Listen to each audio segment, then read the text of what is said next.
You guys are gonna love these tostadas de carne asada. Let me show you how to make them. I'll be using 1.5 pounds of thinly sliced steak, and we're gonna cut it into small pieces. Add it to a bowl and season with 2 tablespoons of carne asada seasoning, a 1/4 teaspoon of black pepper, a splash of Jugo Maggi, and the juice of 1 lime. Then mix everything together until it's fully coated and set aside. For the Pico de Gallo, I'll be using 2 Roma tomatoes. I like to dice everything very small, and I also remove the seeds from the tomatoes, along with a 1/4 of a white onion and 1 serrano pepper. We transfer everything to a bowl and add some cilantro, the juice of 1 lime, and salt to taste. Mix until well combined and set aside.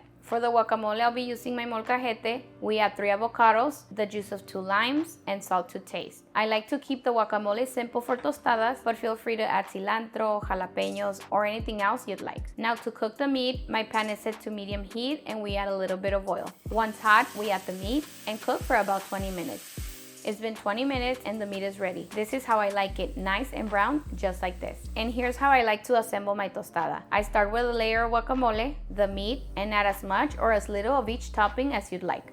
Pico de Gallo, Crema mexicana, and this salsita verde that I made. If you guys want a recipe for the salsa, let me know in the comments. Some queso fresco, and it's ready to enjoy. With this amount of meat, you can make about 8 tostadas. All right guys, and now for the moment of truth. Cheers. You need to try these tostadas. In my family, we love any type of tostadas, tostadas de ceviche.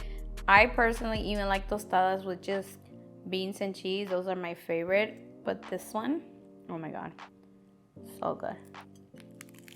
And honestly, the salsita that I just made, it goes perfect. If you guys want a recipe for the green salsa, let me know in the comments and I'll be sure to make it. And there you have it, delicious tostadas de carne asada. Alright guys, that's it for this one. If you've made it this far and you haven't subscribed, please don't forget to hit that subscribe button and turn on your bell notifications so you won't miss any of our new videos. I'll see you guys next time. Bye.